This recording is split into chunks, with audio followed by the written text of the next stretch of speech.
bien, hoy estoy con un personaje de quitarse el sombrero. Un iqueño de pura cepa, como diría yo.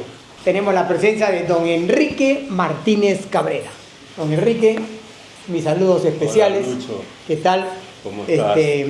Hay que recordarle también al público que nos ve en las diferentes redes sociales que hoy llegamos gracias a don Enrique Sal, con su pisco puro de uva quebranta, las extraordinarias pecanas Majan del Valle de Ica y la miel de abeja pura del polen de las flores del palto.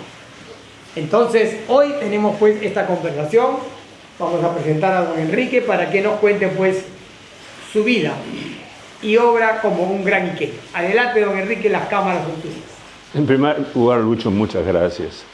Nunca pensé verme en este predicamento que tengo que hablar de una biografía de mi persona, pero no puedo eludir el hecho de que, unido al conversatorio de hoy día, está atado mucha historia de Ica.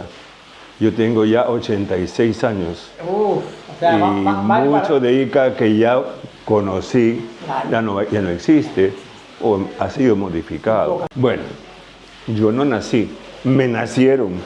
¿Cómo es eso? Explícale al público.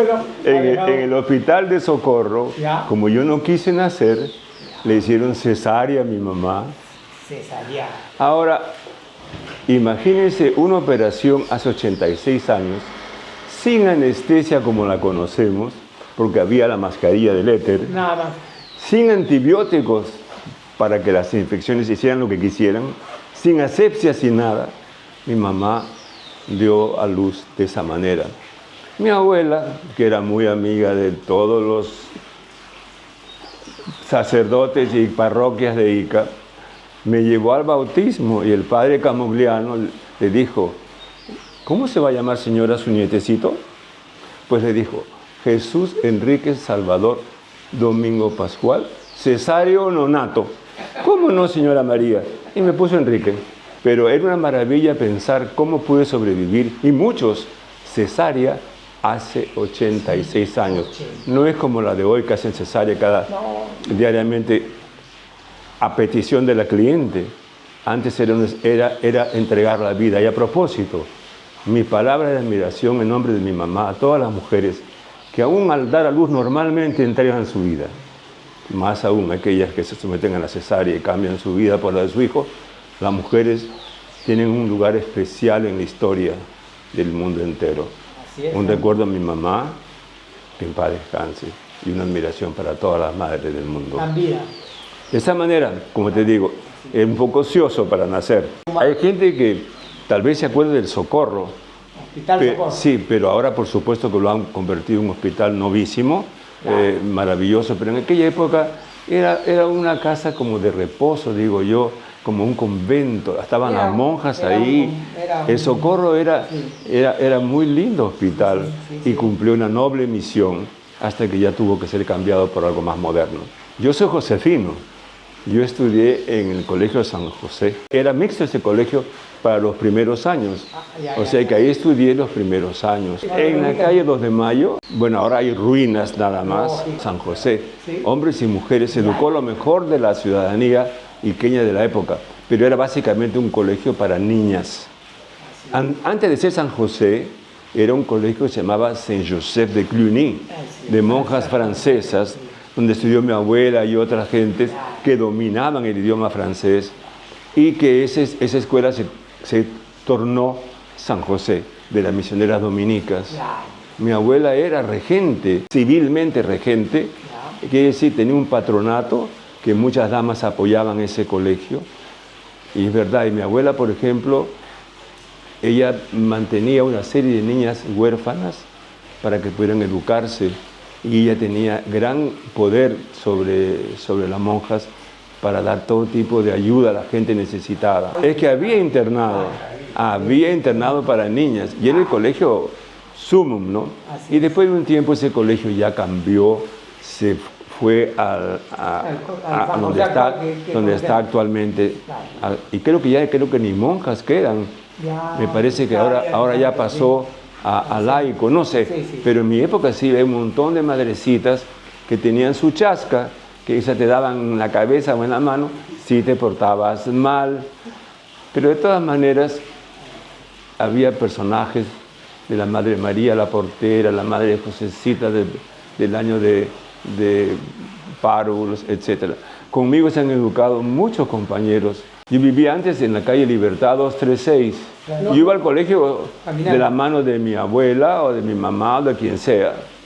Y un poquito mayor, mis hermanitos iban hasta solos al colegio, porque en Ica no había el problema del secuestro, que te matan y te atropellan. Y era otro mundo, totalmente otro mundo. Pero de mi casa, Libertad a 2 de Mayo, habían como 3, 4 cuadras, y no era gran cosa. Yo, antes de ir a San Luis Gonzaga, donde yo estudié primaria y media, pasé por un colegio que se llamaba, un colegio regentado por Grimanesa Ramos Jorge, que ahí conocí a tu papá, que se sentaba al costado mío y le tomaba la lección a él y a otros. Donde está el Cine Dux, era una escuelita que dirigía Grimanesa Ramos Jorge. En aquella época era lo mejor del momento. Tiraba correazos a los que se portaban mal, o a los niños que fumaban, o a los que tenían enamoradas. Es decir, era un colegio único, pero sí, ese colegio estuve ahí un año o 2, y después fui a primaria a San Luis Gonzaga. El colegio antiguo, que estaba en la calle Bolívar, quedaba a media cuadra de mi casa. Y ahí yo iba y estudié la mitad de primero de media, estudié ahí. Y después se convirtió en la gran unidad escolar San Luis Gonzaga, que todos hoy día conocen, que tenía como 4.000 alumnos de diferentes cosas, que tenía nocturna, comercial y tantas cosas, una gran unidad, y nosotros fuimos la primera promoción de la gran unidad escolar San Luis Gonzaga de Ica. Te hablo del 55. Imagínate que donde Grimaneses estudiábamos sin ningún escritorio, en las faldas poníamos los libros y escribíamos así. En una sola sala, más del tamaño de esto, estaba tercero, cuarto, quinto y sexto de primaria. Pero era una cosa tan increíble, era mixto, pero tan increíble, que los niños que estaban en tercer año tenían una barrera invisible que no se veían con los de cuarto. Estábamos hombro a hombro, pero no nos veíamos. Yo no tenía relaciones amigables con los de sexto que estaban al frente. Es decir, yo no comprendo cómo ese colegio pudo existir y cómo en una banca 14 niños, no lo entiendo. Pero así fue. Hoy en día nos hubieran prohibido que no tuviéramos una carpeta, una cosa, ¿no? Bueno, porque al final de cuentas ya no es cuestión de mobiliario ni de edificio. Al final de cuentas es la motivación de la persona que se da cuenta que el tesoro más grande del mundo es educarse. Entonces ahí está la riqueza, no tanto la choza, la cabaña, no, lo que importa es eso que tú llevas dentro de conocer, querer conocer más allá de lo que tú ves. Porque si tú te imaginas que lo que tú ves es maravilloso, ¿cómo será lo que está más allá todavía que queda por conocer? Bueno, uno se acuerda usualmente de los muy buenos o de los muy malos, ¿no? Pero era otro colegio.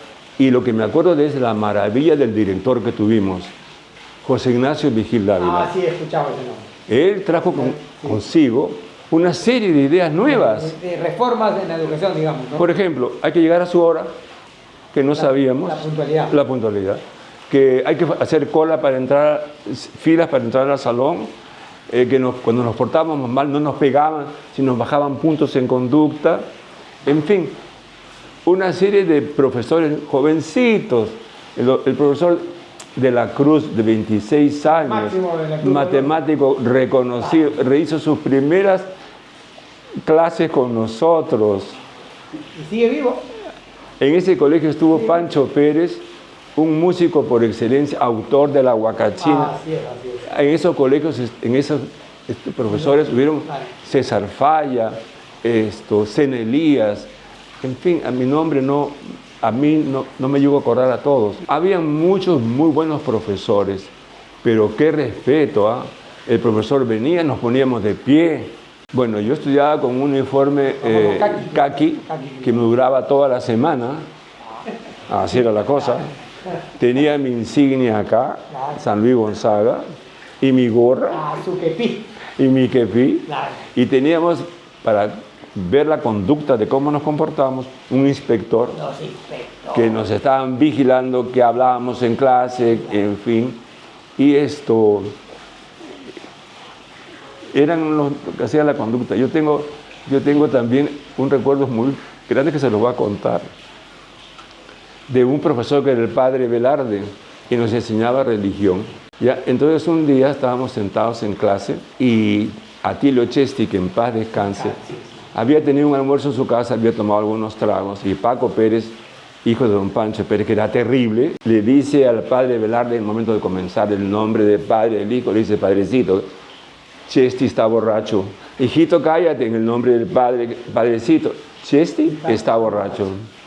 El padre ya no pudo más. Dijo: ven acá, Atilio, sóplamelo. Un tufo terrible. Sí, ¿a dónde habían tomado? En el almuerzo de su casa. Ah, ya. Pero Paco Pérez era atroz. Ah, ya. Sencillamente era un mataperro de primera.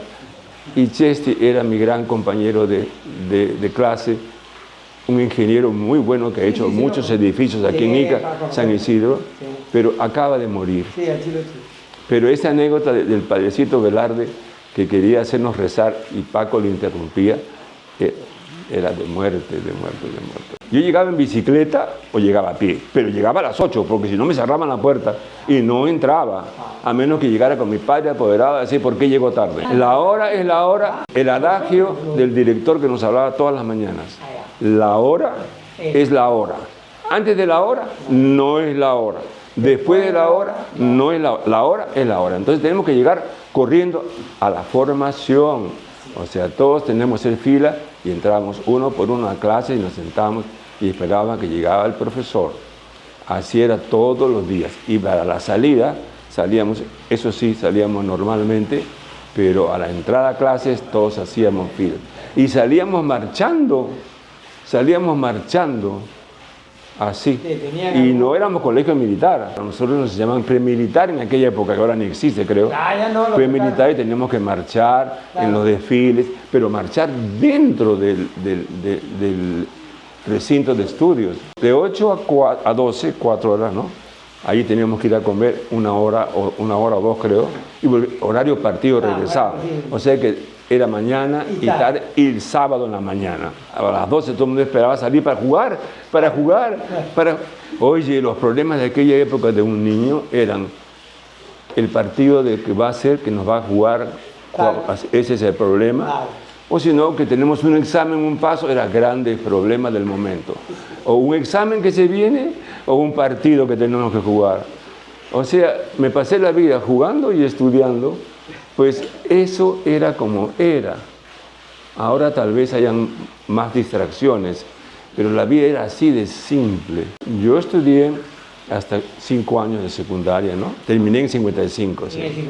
Claro, de ahí yo quería ser el mejor médico del mundo. No lo logré, pero logré ser lo mejor que yo podía ser. Exactamente. Y creo que es una receta para cualquiera. Ser lo mejor del mundo, pero si no se puede, ser lo mejor que uno puede ser. No sé, de un momento a otro me entró ese amor por servicio a la humanidad, pero todo el tiempo yo quería ser otra cosa, ingeniero, otra profesión, pero de repente sentí que esa era mi vocación. Entonces, ¿dónde en aquella época estaba la mejor medicina del mundo? En Estados Unidos. Yo miraba muy alto, yo quería eso. Y por supuesto que mi familia no quería, que iba a pensar que yo iba a ir a Estados Unidos. Imagínate, solo a otro país, otro mundo, otro idioma, solo. Pero si ni a pisco, pues creo que me dejaban ir. Bueno, esa es una historia aparte, pero te la voy a contar. Mi papá lo fastidiaba tanto con que me voy, que un buen día me dijo: bueno, si te quieres ir, yo presiento que tú lo que quieres es no entrar a San Marcos. Entonces mi papá tuvo esa debilidad y le dije: mira, papá, si yo ingreso a San Marcos, ¿me dejas ir a Estados Unidos? Y me dijo: bueno, pensando que yo no lo haría.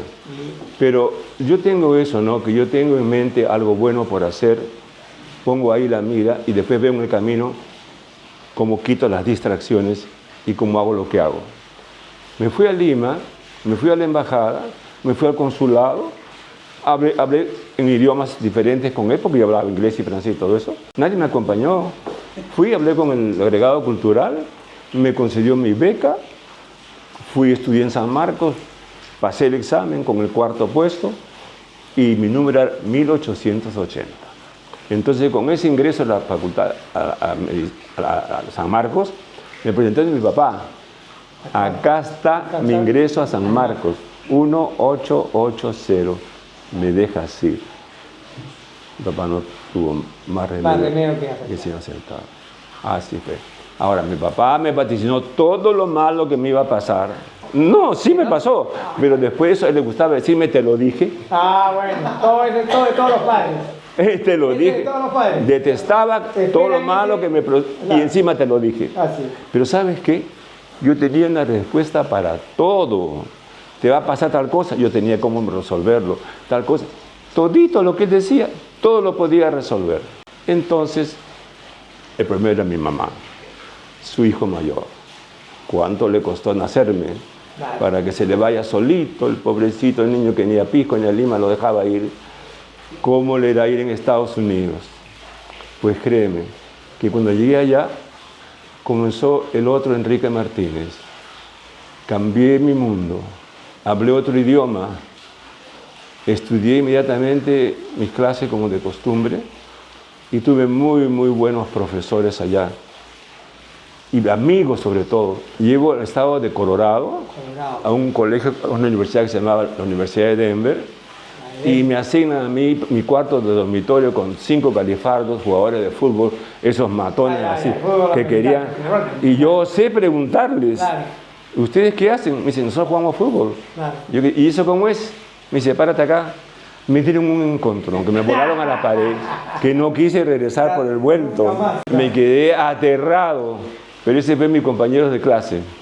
Bueno, y de ahí me fui a clase como de costumbre y decidí que solamente podía pensar en inglés y solamente tenía que hablar inglés. Me puse un fósforo acá, un palito de fósforo, para hablar con la boca toda cerrada, porque así en Estados Unidos se habla así. Entonces así hablaba inglés perfecto.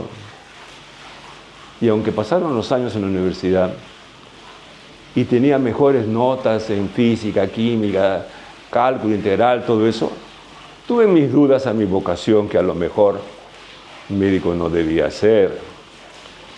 En Estados Unidos, acá también, nos asignan un consejero a quien yo recurrí y le dije, doctor Zeiner, yo creo que mi vocación es ser ingeniero, tengo dudas que puedo ser buen médico. Y el viejito me dice, Enrique, tu letra es horrorosa. Entonces, quédate de médico. Y me quedé. Así es. Y no me arrepiento, no me ha cambiado la letra, pero no me arrepiento de haber decidido por medicina, porque medicina la llevo en el alma. Nunca dejaré de ser médico. Mis compañeros de clase eran unos groseros, sabían todo tipo de lisuras, y yo no sabía. ¿Y también estudiaba medicina? No, era de todo.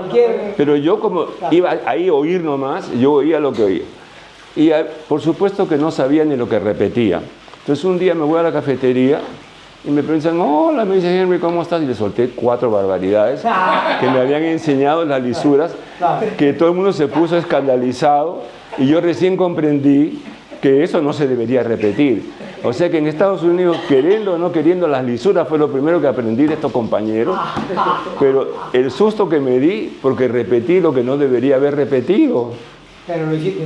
Pero lo hice. Más bien hablando inglés tenía profesores allá, que aquí ni tampoco hay, que se esmeraban por mí, porque me querían que yo mejorara. Hay gente que me decía, ven acá Enrique, ¿tú no sabes pronunciar esa palabra? No te apruebo hasta que no la pronuncies correcto. ¿Qué le puede importar a un profesor de biología que yo no sé pronunciar una palabra? Pero era así la escuela, eran más que 6.000 habitantes, 6.000 alumnos, y los profesores te conocían de nombre, Enrique, fulano, sutano, y entonces se preocupaban, no solamente que supieras lo que tenías que saber, sino mucho más, que seas una buena persona. 4 años. ¿Y por qué 4 años?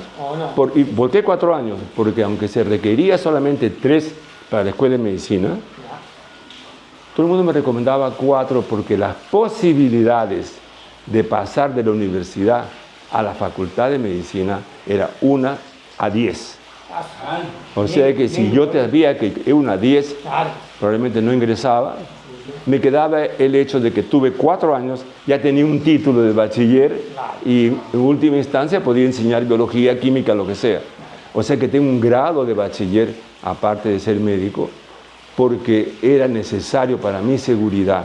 Entonces acabé eso y después ya sí me aceptaron en varias universidades y escogí la mejor para el Perú. La mejor era en la ciudad de Nueva Orleans, en Luisiana, la escuela de Tulane, porque ahí enseñaban la escuela de medicina francesa, de darle al paciente prioridad, de tocarlo, de olerlo, de verlo, en fin. La clínica era una cosa importante, manejo de tus dedos, de tus oídos, de los ojos. Ahí me eduqué en Nueva Orleans, estuve 4 años y me eduqué allá en la escuela de Tulane y me recibí de médico. Yo he ejercido en Estados Unidos la mayoría de mi vida porque después de un tiempo me quedé ya a vivir allá como americano, pero aquí en Ica yo pasé aproximadamente 2 periodos. Uno que tuve 3 años de médico acá y después volví para 13 años más. Yo he enseñado, he sido profesor tanto en Estados Unidos como acá. Sí. Acá enseñé en la Facultad de Medicina de la Universidad de Ica. Enseñé medicina. Llegué a ascender a profesor principal. Yo me he ido en el año 85 a radicar en Estados Unidos. Y mi papá te decía, ¿qué haces? Cuando ya había alcanzado ese grado y volví allá. En Estados Unidos sí ya no me quedó ganas de enseñar nada porque era mejor ya trabajar. Entonces fui un médico como cualquiera, cardiólogo, por supuesto, cardiólogo y bueno, competía con los cardiólogos del lugar. Yo competía porque yo ofrecía una medicina diferente y para mí hasta mejor, pero diferente. Pero como ya yo no era tan moderno como mis compañeros que ya hacían cardiología invasiva, cada quien tenía su nicho, pues yo era muy bueno. Te diré que nunca me buscaron porque hablaba los idiomas, nunca, sino como médico. O sea que yo veía chino, cholo, negro, blanco, hombre, con seguro, sin seguro, lo que sea, pero yo ofrecía ese tipo de medicina para la gente. Claro. Sin importarme si me pagaban, no me pagaban, nunca fui pobre. Pagué todos mis impuestos con orgullo, porque mi dinero que pagaba en impuestos lo veía realizado en carreteras, hospitales y todas las ventajas. O sea que yo nunca sufrí por eso, pero así ejercí medicina, hasta que llegó un momento, como me ves, en que ya llega la vejez. También llega un momento de decir adiós a medicina, porque yo tenía miedo levantarme de noche a la madrugada, ver un infarto. Ya me sentía débil. Entonces en Estados Unidos, hace un par de años, renuncié a trabajar como médico, pero no en el Perú. Aquí sí soy médico. 8616. Allá yo renuncié. Sí, yo renuncié porque tenía que renunciar y vendía mi consultorio, me despedí de mi gente y me vine a vivir al Perú. Entonces llegó el momento de que tuve que decir adiós a la medicina y adiós a mis compañeros. Pero Estados Unidos es parte de mi vida. Ahí nacieron mis hijos, ahí estoy radicado. Soy alguien importante, tengo bancos, notarios, contadores, lo que sea. Ahí tengo mis médicos también, porque ya tengo todas las enfermedades y mi mujer también y mis hijos también. Entonces, y eso no me puedo desligar de Estados Unidos. Pero no hay nada igual a vivir en el Ica, a vivir en el Perú. Es más, aquí hasta se hace hasta mejor medicina que en Estados Unidos, créeme. Porque por lo menos acá los médicos te ven, allá ya ni te ven. No, te ponen una computadora y hasta te dan la espalda, sabe Dios. Te lo digo porque yo he sido allá paciente y me he quejado, porque esa medicina es atroz. Pero así llega la tecnificación. Al agro, bueno, lamentablemente mi papá y mi mamá, bueno, heredaron cosas, yo heredé tierras que por ese motivo me decidí a trabajar, pero ya en el alma, desde que yo nací, llevaba el amor a la naturaleza, el amor a las chacras. Yo vivía de niño en Los Pobres, una hacienda grande que estaba en Guadalupe. Ahí vivía mi niñez y yo compartí con mi abuelo el amor a las plantas, el amor a la vida de los animales, las gallinas y todo eso. Eso es fundamental. Y en Los Pobres, que era una villa, porque tenía capilla, hacienda, ranchería, todo, pues ahí yo me inicié y mi abuelo pasaba con él tanto tiempo y sin comprenderlo, porque yo me acuerdo que una vez lo vi rodeado de parras en una mecedora y nada más, y decía, pero qué placer puede tener una persona meciéndose entre parras, no sé, pero ahora lo entiendo. Estaba dentro de lo que es vida, una vida que no te agrede, una vida que no te ataca, una vida que te da vida a ti. Eso, mi abuelo me hizo enseñar a amar la vida y mi papá también. Entonces, cuando hemos heredado, gracias a mi hermano Fernando, que es mi decano, mi compañero, mi hermanito, es mi bastón, todo. ¿Cuántos años se llevan? 3. No. Bueno, pero aunque nos llevemos 3 para mí y tenga 84 años, yo sigo siendo su hermano mayor y él es mi hermanito. El pisco es medicinal, me baja siempre la presión, en ayunas me baja.